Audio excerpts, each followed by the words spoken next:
Good morning, everybody. Welcome back to the Raise the Bar podcast. Hope you're all doing well.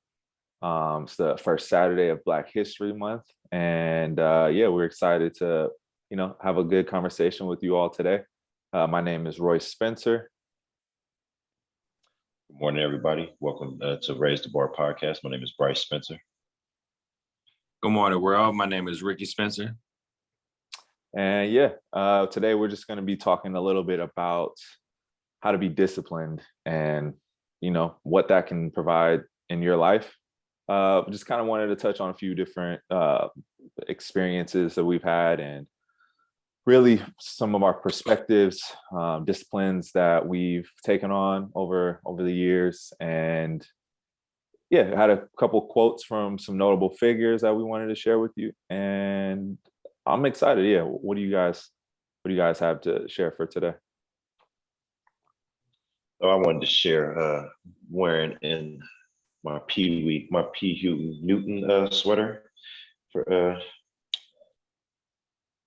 Black History Month. This is one of my favorite pieces. I'm sure most of you are, if not familiar with who Huey P. Newton is. He's a very important figure for us in the Black community, from Oakland, California, Black Panther, one of the four founding fathers. So yeah, man, it's definitely powerful, and I feel embraced when I wear this, and feel powerful. And I just, I'm bringing his energy to this podcast this morning to touch upon some positive topics and information, man. One of the original community organizers, Black Panther Party was the first group to organize lunch and breakfast for kids. I think, breakfast before school, because first meal of the day is the most important meal. And just so many different milestones that they created for not only the Black community, but all communities. But yeah, I like that sweater. I always like when you rock that one. And I mean, today I'm rocking just my Rise and Shine shirt. I don't know if you can see it, but what is it? Maya Angelou's Still I Rise, famous poem, just talks about how all the adversity, all the challenges that we have with this, this beautiful melanated Black skin that we have in this country, it unfortunately can be a challenge at times, but fortunately we still rise. We rise to the occasion. And I really think discipline is a huge part of it.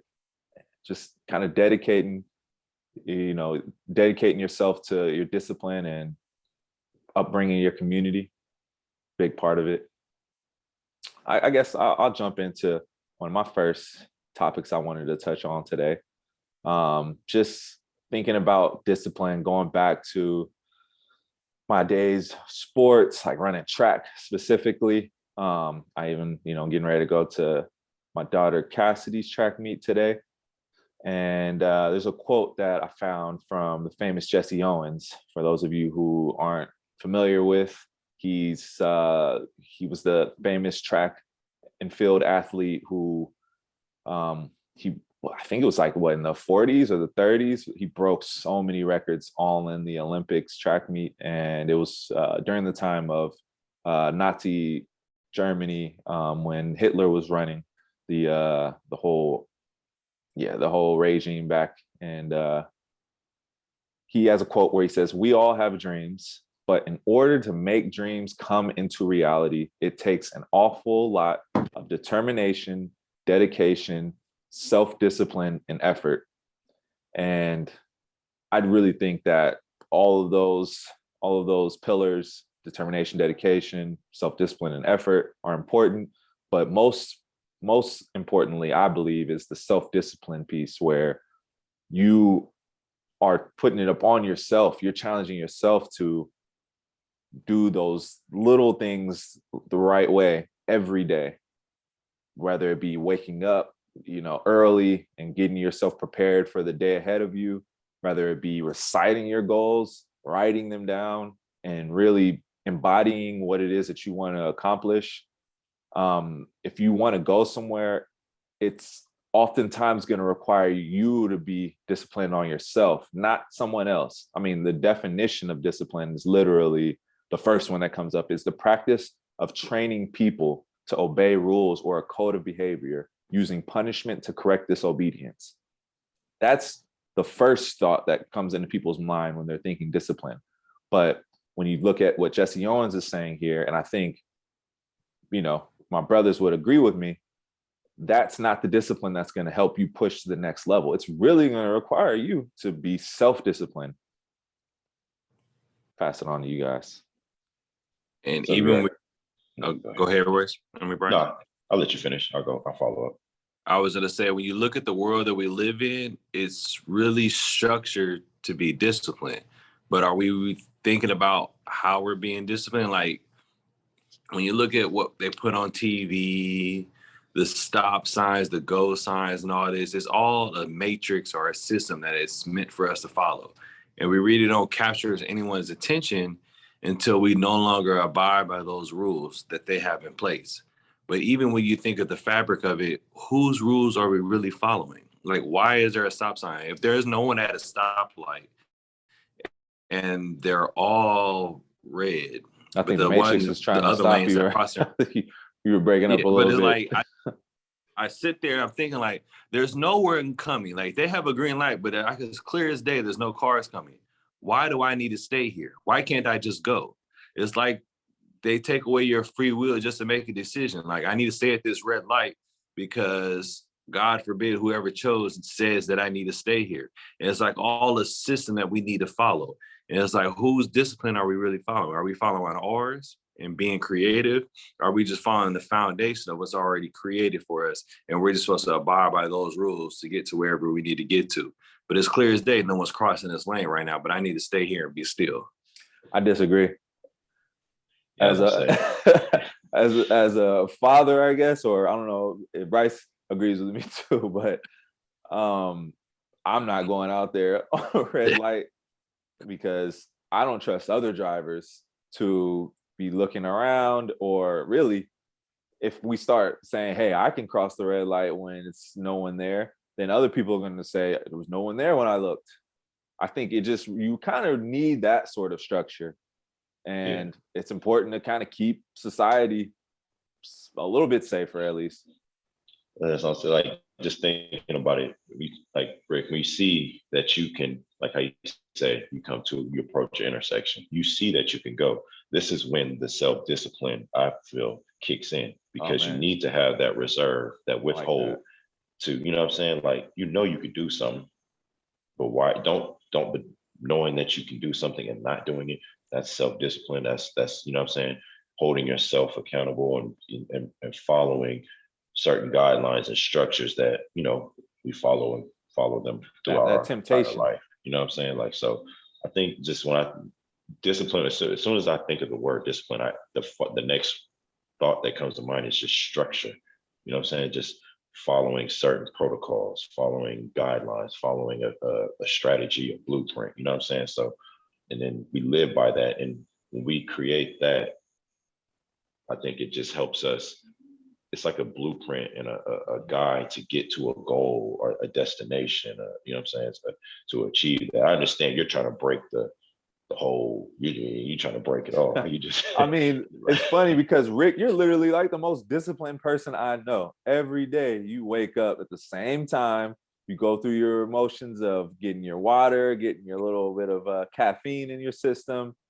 You are very, very thorough with your processes. So I'm surprised you're not a big advocate for discipline right now. Talk to me, man. Well, it's not that I'm not a big advocate for it. It's just that there's times when you're up early in the morning, you just kind of see and you're able to observe, like, why am I sitting here? I mean, it is discipline, but it's like, there's no one else that's up this early in the morning. Why do I need to sit here at this red light? It definitely takes discipline, but I've been in neighborhoods where there's no one out, and I've literally seen the fancy car, and it'll come up and I'll be at the same light sitting there stopped, and it'll look both ways and it just takes off. And I just think to myself, yeah, I probably get pulled over if I even have the audacity to try something like that. But you But more know. importantly, man, you never know when someone's flying down and you can't see them when you first look. Then you look the other way and you're ready to go, and now they're there. Yeah, exactly. Yeah, those blind spots, they will get you. Yeah, I think like what Bryce said, it's knowing that you can do something. Like I know I can sleep in. Like I know I got a meeting at 10 o'clock in the morning. Why am I waking up before the sun rises? Like there's nothing really I can do other than kind of sit here, get my coffee going, and just work for 3 hours beforehand. Yeah, kind of prepare myself. Like it's just knowing that I can do something, but in order to go further than just that meeting, those recurring meetings that I have every week at the same time, in order to take it further than that and go to the next level, I need to do those little things, like I said, when no one's looking, when no one's telling me I need to do it. I need to put that up on myself because at the end of the day, they're my goals. I shouldn't expect anybody else to push me to them. I should push myself more than anybody. Right. I like that. Right. And even for myself, when I look at discipline, I feel discipline is like when you're in that situation, you have the ability to decide how you react to that situation. And even going back to television or depending on what you're focusing in on, if you watch enough TV, it's almost like it programs you. If you're in this situation, this is the way you need to react. And I just get joy out of sometimes not doing that stereotypical reaction and reacting the opposite way, because in that moment, you've captured everyone's attention that's paying attention to that moment, because I'm not doing what you see everyone else do. So because I'm doing it in a different manner, you kind of think of them and you see it like, oh, that's interesting. Like, if that had been me, then you start that conversation. If that had been me, I would have. It was like, yeah, well, that's what the system wants you to do, because that's what you're seeing on a repetitive moment. You're always seeing that same, excuse me, that same reaction to that moment. Okay, Rick's got his radical hat on today, man. Right. I may be, yeah. Counterculture. I feel it though, man. Go ahead, revolution. I think maybe I fall victim to the system, but like certain, at least for me, I like it. It kind of gives me small victories and small wins when I know I'm doing something different than normal. You know what I'm saying? Like I know I'm used to doing this. I'm used to being on the go. I'm used to reacting. You know what I'm saying? But I think the discipline aspect, it makes me feel like I've made a change. I've made some growth when I can prevent or resist doing the unfavorable or the normal temptations or habits. So it's like, and it just kind of reassures me like, okay, I've made a change and I'm trying to adjust and go a different direction than the norm. You know what I'm saying? So especially when I'm locked in on whatever the goal is at mind or at, you know what I'm saying, at hand. So I know I'm going this direction, and opposed to being on just whatever, being on bullshit or just doing any and everything. Yeah, 100%. I think similar to what you mentioned, Rick, like not reacting how people expect you to. I think it's more so like I'm challenging myself to be in control of my emotions and react positively no matter how sideways you come at me. Like I am going to protect my peace, I'm going to protect my heart rate, and I'm going to just, you know what, spin whatever rude or insult that you're throwing at me. And you know what? I appreciate your feedback, but I respectfully disagree, and that's okay. We're not always going to agree on everything, but I'm starting to feel like I'm being incited to be rude and disrespectful back. So this isn't a conversation I really want to be a part of anymore. You have to like ask yourself, assess the situation. Is this a conversation I have to have? Like, is my life is my life on the line? No, this is someone who is just kind of shooting from the hip, some feedback, and you know what? I'm just going to kind of keep it moving. If it's someone I'm working with, I haven't had too many situations. I've worked with a lot of different people. I know, Rick, you've had interactions just working in the financial system, people's money they can start to feel some type of way about real quick. But still, like, there comes a point in time where, customer service needs to be wrapped up if people are going that way, because there's nothing that I can do for you if you're sitting here insulting me and being, completely out of pocket. I think it's just key to protecting your peace, not internalizing the feedback someone's sharing with you. Just take it with a grain of salt. If it's something that resonates with you, like, what, they actually had some valid points, grow. But if it's otherwise just insults and rude accusations, assumptions, then it's like, this isn't coming from logic. Like, is this like a rational piece of feedback? Doesn't sound like it. Nothing I can do with this. Protecting my peace, moving on. And then just also being in that right understanding, like how they're reacting. Are they coming from a negative perspective or a positive perspective? And if you're paying attention to that, then that way you can kind of have an offset with their negative feedback with positive feedback. And then it's kind of teeter-totter between the conversation, because if you just feed negative with negative, the conversation is never going to turn positive, because you're just matching each other's level of competition between the conversation.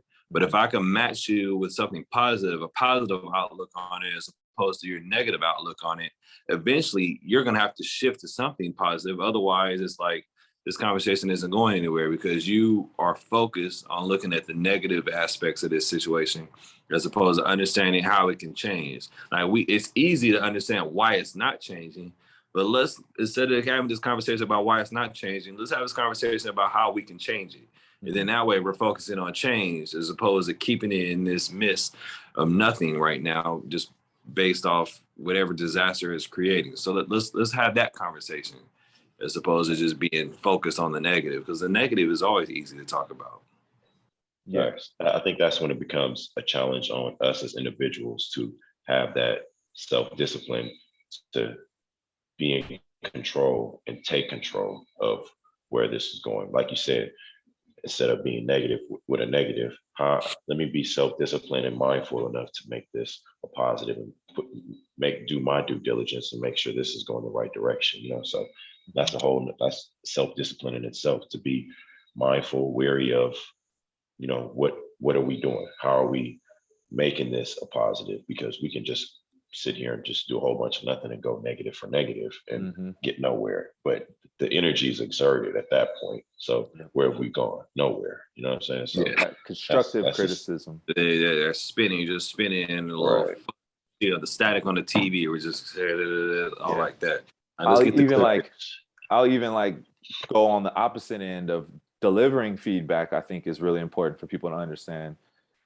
The sooner you can realize how to deliver some constructive feedback or criticism, whatever you want to call it, the more useful you are to your peers and your community. The organization Year Up, which I'm a part of, and they really provide a bunch of key building tools for young adults who are trying to get into whatever the working economy looks like in your area. They're a national organization, and I think the way they teach their students how to deliver feedback, they literally have a science to it, where it's like, for example, if I'm giving Bryce feedback, it's like, hey Bryce, I noticed that you are really putting in some time and effort to learn more about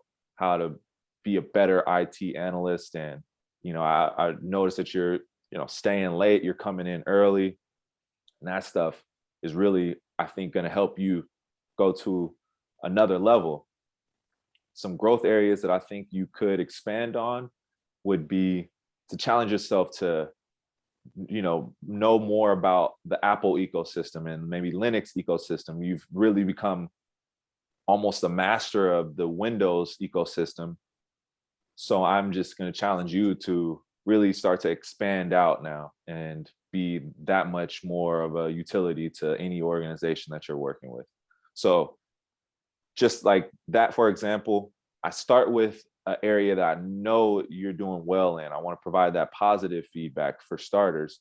And I'm not going to undermine it with a but. A lot of people would struggle. They tell you, avoid saying but, because whenever you say, hey, Bryce, I know you're doing this and that, but it's like you're just pushing all that to the side. None of that matters anymore. What I'm getting ready to say is what I was leading with anyway. I just wanted to put a little cherry on top, basically. Like, no, you have to remove the but, give those growth areas after you've provided some constructive, positive feedback already too. Man, the sun's coming in, shining on me right now. I'm looking like the heavens are coming down. But I just wanted to, I just wanted to share that that little piece of feedback for whenever you're sharing some sort of positivity with your community. It's a certain way that you should go about it, so it doesn't seem like you're just chipping away at them.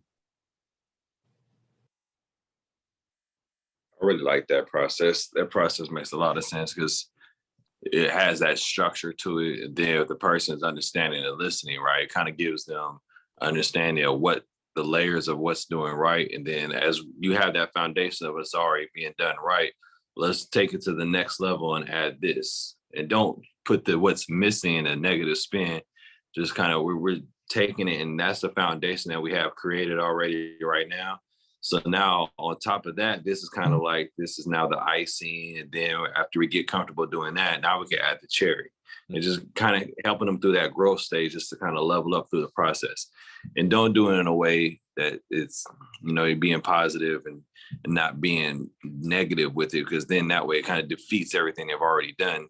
Because now it's like, well, I did this, but now you're coming at me with this, what I haven't done now. So now I'm feeling deflated. So it kind of just keeping that pump going, being consistent and pushing them up and filling them full of joy. Yeah. I mean, at the end of the day, you're always going to be sharing feedback. I mean, regardless if they're your boss, if they're your, one of the employees you manage, you should be comfortable sharing feedback. Like, everyone wants feedback, whether they seem like it or not. They will appreciate it, especially if you're coming from a positive, constructive perspective. Like, you want to show that you care. So just, you got to package it the right way. It's like a greeting, there's a certain way to go about it when you are sending out an email. Just the little things go such a long way. And I really want to share that with, the young folks out there who are trying to figure out how to, build with their peers. Come from a positive, empathetic place. Like, share that feedback, but make sure you notice, you recognize that they're already making an effort. Very true. Yeah. Go ahead, Rick. Oh no, I was going to add, just also being mindful of how we listen too.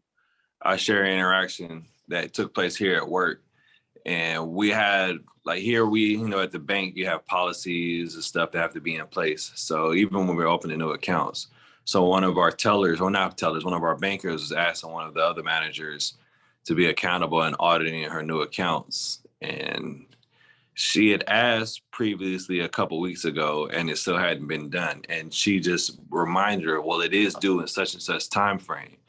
And the manager took it personal, like what? Like, how dare you question me and the fact I haven't did. Like, have you not seen that I've been busy? And just having to be mindful and understanding that conversation is like, I don't think she was really questioning you. I think that was more so just a reminder that, hey, you told me this 2 weeks ago, and I'm letting you know that this is due in a couple more days. And just letting them know that you can't listen to get offended.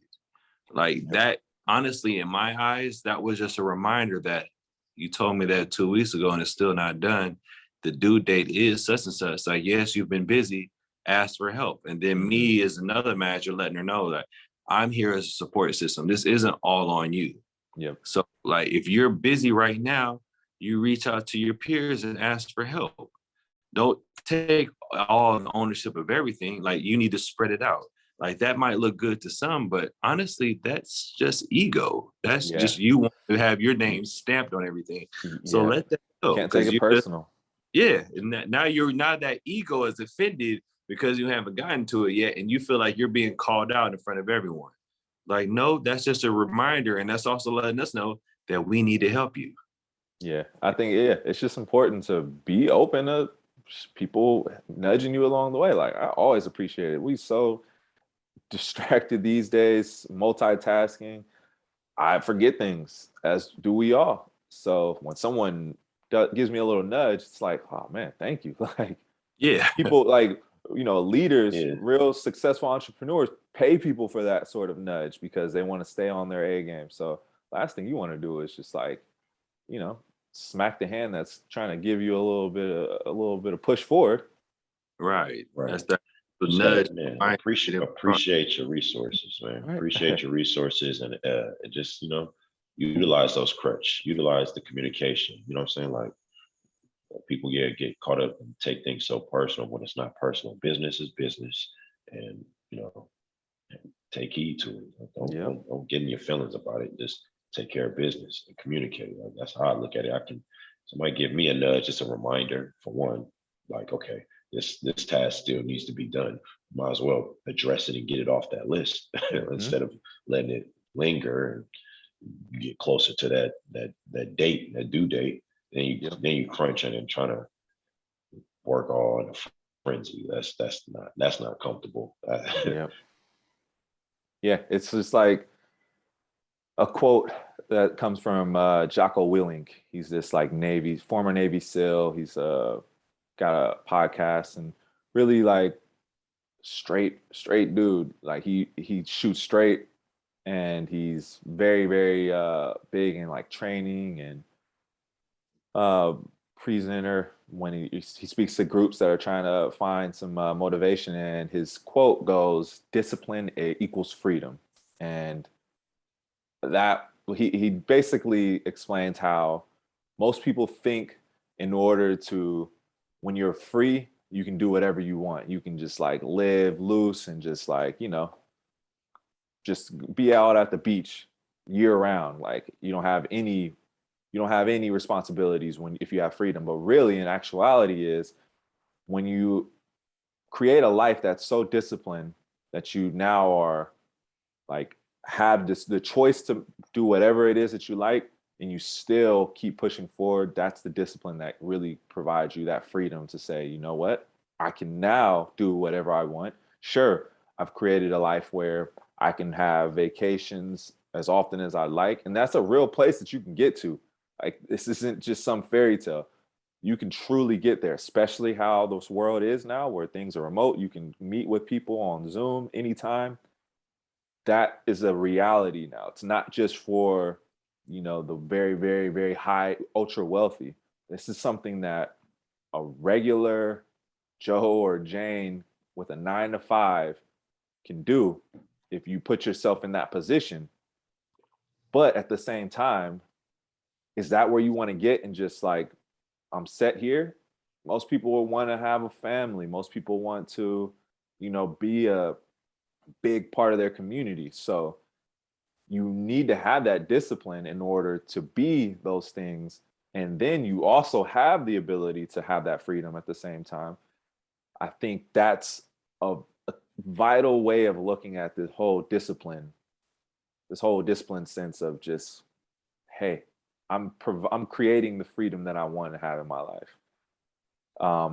Yeah, that's a great book if you guys want to check out one. It's not your typical kind of like, you know, long book. It's like a lot of just like bullet points on how to create discipline and what it really looks like. And yeah, just kind of like even getting ready for this track meet, been disciplined with Cassidy. She's been out there putting in the work, and you know, she had her first one last week, a little kind of like a practice track meet, but running against people she doesn't know.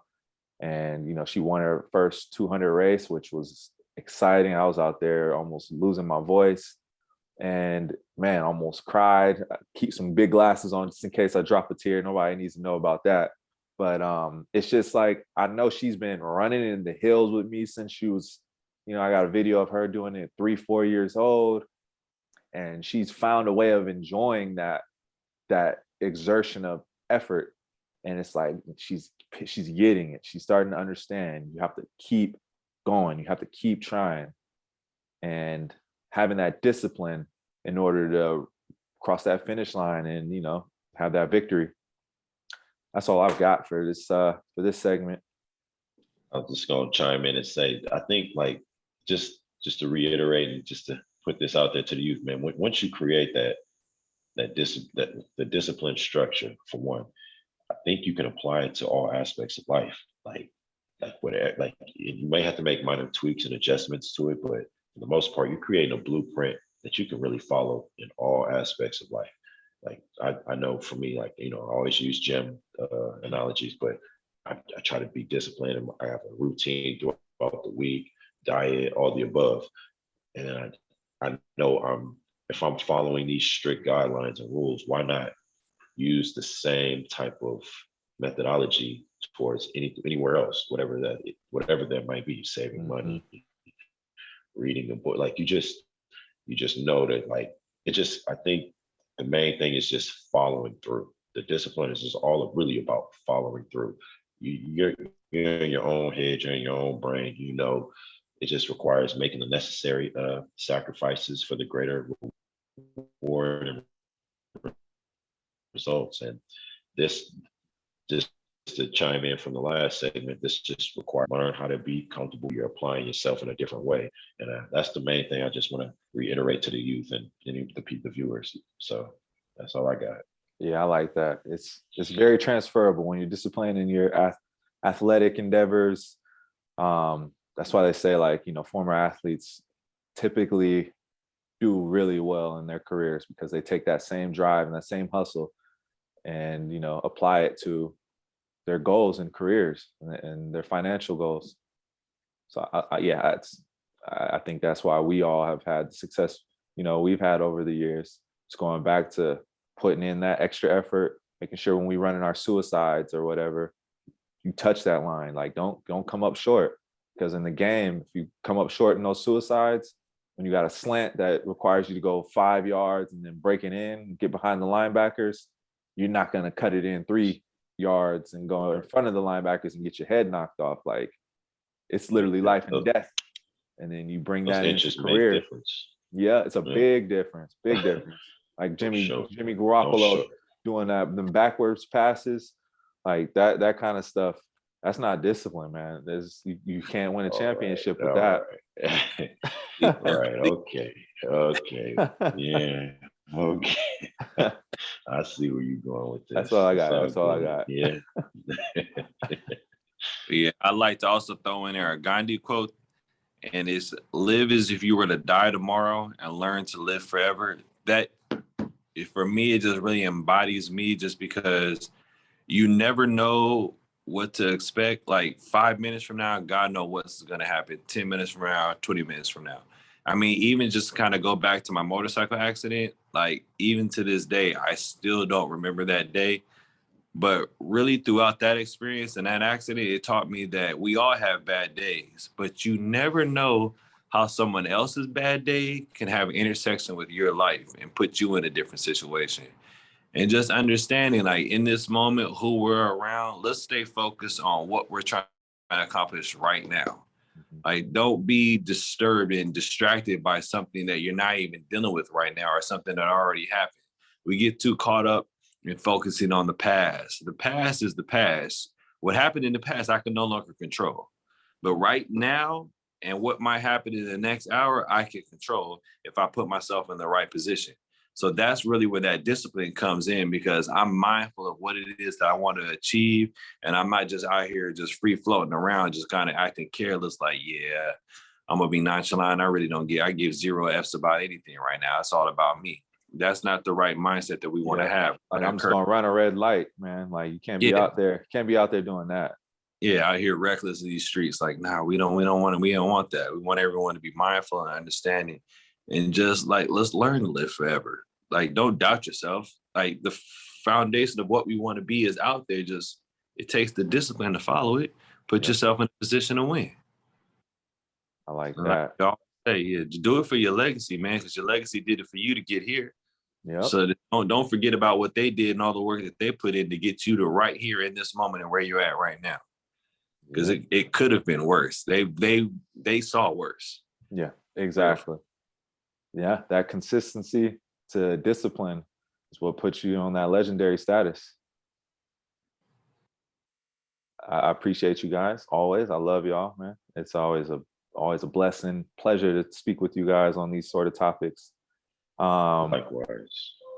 Something I'm gonna drop a little comment on this video on one discipline or habit that I've created, or that has allowed me to create another achievement in my life, like something that I've consistently done in the past or present that has helped me push to another level. I want to share that with some of the viewers. I know we got some young folks that tune in and listen, so I really just want to share any little bit of jewels that I got that can help them push forward. So you guys up for doing something like that too? Just like one little habit that you've had over the years that has helped you make achievements, and you had to do it maybe hundreds of times, and then eventually it hit that like boiling point where it's just 1 degree of separation that changed your life.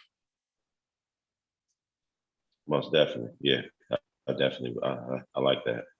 Okay. It's, just identifying that what you think like is that make or break, you know what I'm saying? Like we all have different elements and factors that you feel just separate you from the BS, you know what I'm saying? Or that just really lifts you up to make that initiation and being serious, taking your life serious, taking it by the steering wheel. So yeah, I'm definitely going to as well do that. Yep.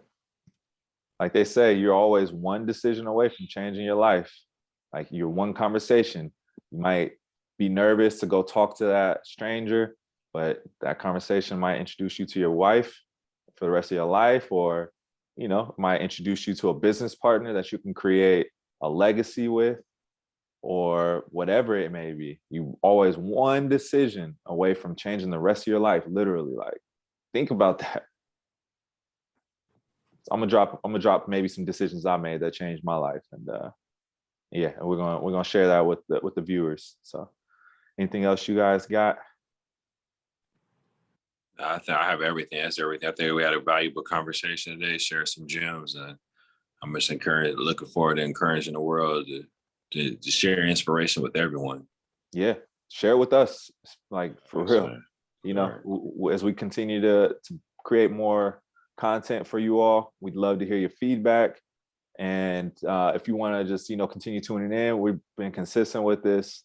We're trying to knock an episode out at least once a week. So go ahead, like, comment on your thoughts, share your feedback, and share your experience, a decision that you made that's changed your life. And subscribe if you want to see some more of our content and be notified that we drop something else. So much love to everybody. Yeah, be safe out here, and I'll see you gentlemen soon. All right, love you all, man. Love you all. Take care. You too. All right. Peace.